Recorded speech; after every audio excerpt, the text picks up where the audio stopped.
everybody, it's Sarah and today I'm here with my October wrap-up, and my reading this month, just as in August and as in September, was very successful.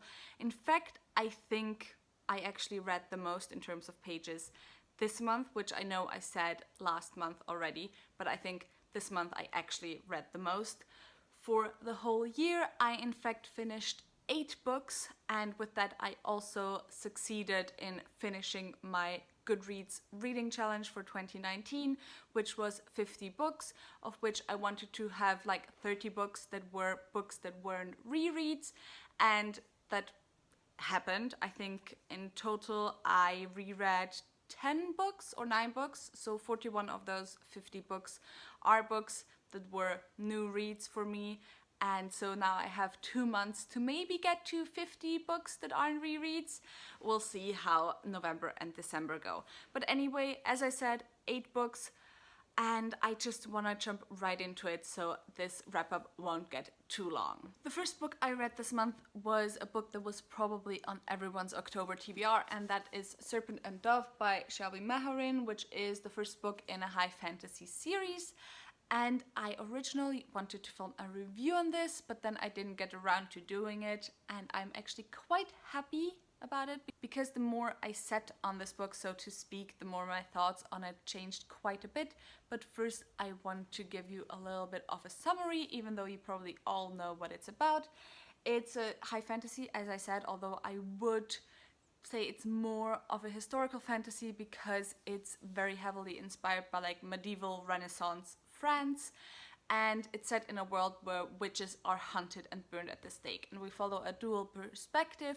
One is a witch who is on the run from other witches actually, and the other one is a witch hunter, and through happenstance the two of them end up being married to each other, and everything goes from there. It's kind of like an enemies to lover, will they won't they story. For me this was a very easy and very quick read. I think I could have probably finished it in one sitting, and so I do think this is probably a good book for people to start getting into high fantasy if you haven't read a lot of high fantasy yet. But the fact that I did read this quickly and that I did enjoy myself a lot while reading it kind of made me give this book more stars at the beginning, like 4 to 4.5 stars, than I would give it now, having thought on the story a lot, which now it's probably more between a 2.75 and 3-star rating, because there are quite a few problems in this book. First, the things that I enjoyed, basically it's just the romance. It wants to be more than a romance book, it tries to be more than a romance book, but this first book really is just about the romance between the two main characters, although I do think there was quite a bit of setup, so the following books maybe won't focus as much on the romance. I'm not sure about that, it depends on what the author decides to do. That is not to say that it focusing on romance makes it a worse book or anything, but it's just something that you should know while going into it. I did enjoy the romance more at the beginning though than at the end. At the beginning, the two main characters, when it was still like more the enemies part of Enemies to Lovers, had a very interesting dynamic. I liked their banter, I liked their back and forth. I liked the way the dynamics between the two characters worked. However, there was a point where it just then was resolved almost too quickly. It wasn't like a slow burn Enemies to Lovers, it was enemies and then something happened, and I don't even know what happened because there wasn't anything that would make the two of them suddenly like each other, but suddenly they just liked each other. So it was like a very quick transition from enemies to lovers. So I did not enjoy that part that much.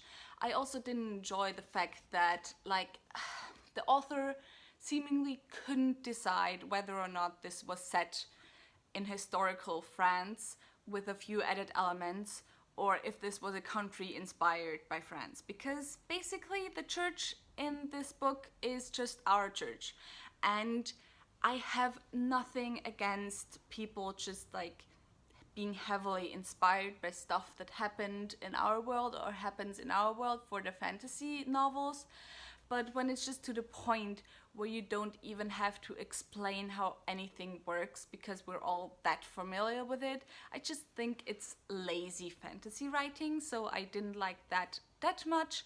Also, just a little pet peeve of mine, she used French too much. I felt like she tried to cut down on the swearing to make it more PG, even though it's officially like an adult book, even though it's just YA with a few more swear words and one explicit sex scene. But anyway, she tried to make it less swearing or less obvious how much the main character was swearing by instead swearing in French, because hopefully no one would understand. But it just was weird, and it also like blurred the lines, like, is this France? Isn't it? Also, she used, also instead of just saying hot chocolate, she said chocolat chaud, which is just hot chocolate in French. And that is a pet peeve of mine, of using foreign language words when you don't really have to use the foreign language words, because it just pulls you out of the reading experience. And I talked about that a lot already, that in fantasy books, often in high fantasy books, you even get translators to like translate the thought up words so that they will fit better in the language that the book is translated into. And so, yeah, just using chocolat chaud, if you could just as well use hot chocolate, is kind of unnecessary. Also, there were some problems with the descriptions of especially POC characters, so that's also something to keep in mind. And then lastly, the thing that annoyed me the most, like in hindsight, probably when thinking back on this book, is that the main female character tries very hard to be a strong female character, but actually the only thing she does is running away from her problems. And I don't have anything wrong with that if I can see kind of a character development during the book, and you think there's character development, but in the end it just ends up in a kind of damsel in distress situation where she has to be saved. And again, I have nothing against female characters or male characters or whatever having to be saved from situations at the end of a book or in between, because it's just something, sometimes you can't save yourself, sometimes you have to have others save you. But she just kind of like lay down and gave up, and I didn't particularly like that. So it was just like a damsel in distress situation in the very original sense of the word. So yeah, that's all I have to say about this book. I had a very enjoyable reading experience, but thinking back on it, there's a lot of problems that I can find in this book. So I will still pick up the second book and see how I like that one. But this one for me for now is like at a 3 stars, and just pick it up or don't pick it up.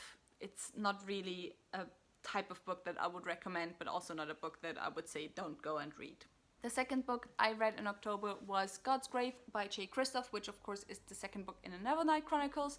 This was a reread for me from 2017. I read this book when it first came out, and I of course reread Nevernight, the first book, in September, and I reread this to prepare for Dark Dawn. But that is all I will say about this book now, that I enjoyed it more on the reread than on the first read 2 years ago, because of course I also read Dark Dawn this month, so I will get to talking about it a bit later again. Then the next book is a book that I just accidentally picked up at the bookstore. I saw the cover and I loved it, and so I picked it up, and it sounded quite interesting in the back, and that is The Good Luck Girls by Charlotte Nicole Davis. And this is a book that kind of proves that the discussion that has been going on a few weeks ago, I think, that black girls on covers apparently don't sell books, is absolutely nonsense, because the only reason I picked up this book was because there was a black girl on the cover, and this cover is absolutely gorgeous. And it's the first book in a kind of dystopian style series, kind of Wild West. It's set in a world that is very Wild West, and we follow a bunch of girls that have been sold to a brothel when they were children. And 2 of those girls are sisters, and one of them, kind of at the very beginning of the book, in the first book, her virginity is sold and she kills her suitor. I don't know what you would call those men. And so they have to flee the brothel and kind of try to get their freedom. And it follows the story from there on. And I really, really enjoyed it. It was kind of a slow read for a book that was this short. Also, like, it's sold at my bookstore as like Jugend ab 12 Jahren, which means like youth from 12 years onwards, but the first scene literally is a girl having her virginity sold and then killing the guy who's like about to rape her. So I'm not sure which 12-year-old would read that, and it kind of shows the necessity for a more new adult section, or like at least more differentiation within the YA section. That was kind of bizarre when I read that. But anyway, I really enjoyed this story. It's, as I said, kind of a Wild West story. I really liked the way the main character, like the way she developed. I love that there's a side love story within there. There's a few side love stories within there, but it's not really about any man saving the girls, but it's pretty much just about the girls saving themselves. They get some help from somewhere else. It's about the relationships between the sisters. It's about the relationship between the different girls. It also deals quite a lot with two of the girls who are already older, who have already worked as prostitutes, who have had their bodies already sold. Like dealing with that, dealing with finding trust in other people again, dealing with finding trust in men to a certain extent again, although again, not within a love story, just like on a friendly level. And so yeah, I really, really enjoyed this book, and it was definitely a surprise for me. I think I gave it 4 stars on Goodreads. Next, the book that I have been waiting for so long is Dark Dawn by J. Kristoff, the 3rd book in the Nevernight Chronicles, and it was almost everything that I ever wished for. I loved the ending, but I also didn't like the ending because, yeah, can't really go into that because spoilers. But I did, in fact, film a whole spoiler-free review of the Nevernight Chronicles as a whole, as well as then a spoilery part, a spoilery discussion of all my thoughts on Dark Dawn, which were very all over the place. But anyway, I will leave that in the description box down below and up in the eye over there if you want to watch it afterwards. And I can just say that I absolutely loved it. I love the whole series. I highly recommend the whole series.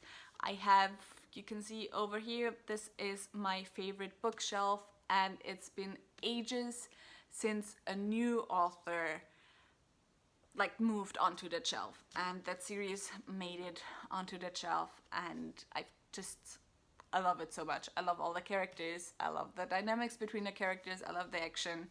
It's so great. And this book was a 5 stars, obviously. So next, I finally picked up a book that I actually had already given up on picking up, but then like the TV show was announced and I was still like, yeah, I'm not really interested. But then like one of my favorite actors of all time was announced as one of the characters, so I was like, I guess I'll finally pick the series up. And that is of course the Grisha trilogy. I think it's called the Grisha trilogy.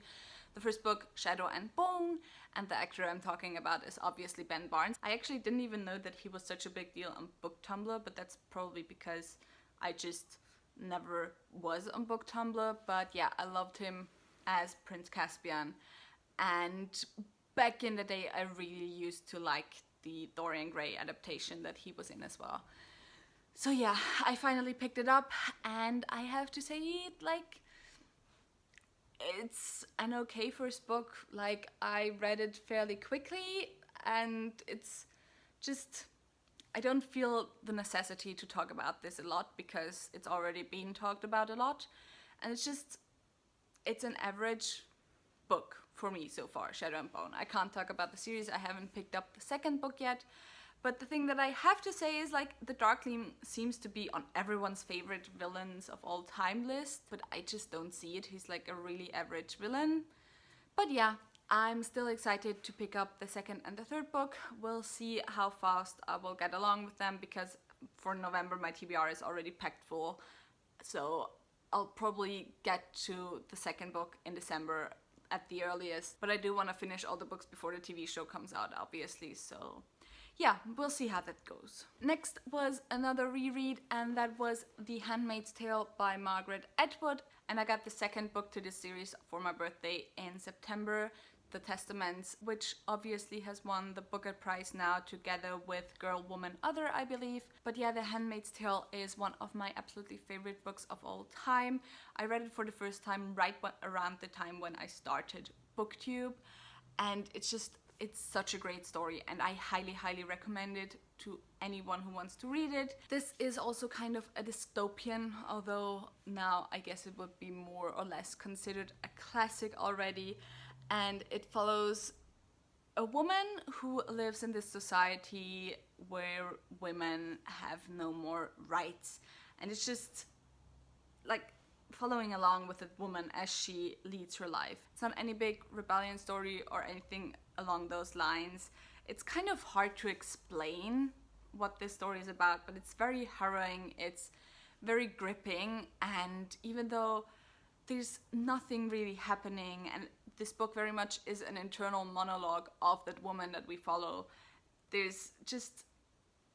I can't set it down. It's the second time reading it, and even though I knew everything that's happening already, I still couldn't put it down. So yeah, it's definitely a book that I highly recommend, and it's one of those books that make me wish there was more than a 5-star rating on Goodreads. Then was my TBR chart pick for October, and I of course picked up Dracula by Bram Stoker. Again, I don't think I have to mention what this story is about, although it basically follows the story we all know, but it's also very different. It's told kind of in journal format of a few different characters. We don't really follow Count Dracula a lot, like he only appears at the very beginning and at the very end, and it's very much also written as a suspense type novel. I only gave it 2 stars because it was kind of hard to get through. I really liked the beginning, I really liked the way it was written, I liked the suspense, but it kind of got old after a while, and I actually talked about it to someone in comparison to The Strange Case of Dr. Jekyll and Mr. Hyde, and the way I would compare them is that they're both classics. We know with both of them the story very well, but Dr. Jekyll and Mr. Hyde doesn't suffer from us knowing what's going to happen, even though it is a suspense novel. But this one just ends up dragging a lot. It's over 400 pages, and I just wanted it to be over by the end, and the action at the end was very short, the confrontation with the Count. And yeah, it just wasn't for me, probably also because I don't have a lot of background knowledge, historical background knowledge. I think you might probably get a lot more out of it, out of like the subtexts in the book, if you know a lot about Victorian England, for example. So yeah, but I'm still happy that I have finally read it. And then the last book that I read this month was actually an audiobook, and I'm getting back to Ben Barnes again because the audiobook I listened to was The Picture of Dorian Gray by Oscar Wilde. And actually this year was also the 10-year anniversary for the movie The Picture of Dorian Gray, and so Ben Barnes narrated an audiobook version, and since I got this last year for Christmas, I have been meaning to reread The Picture of Dorian Gray, so I thought, first of all, the audiobook is a great idea and a great version to pick it up again. And then also this year for my birthday I got this, The Picture of Dorian Gray, an annotated uncensored edition.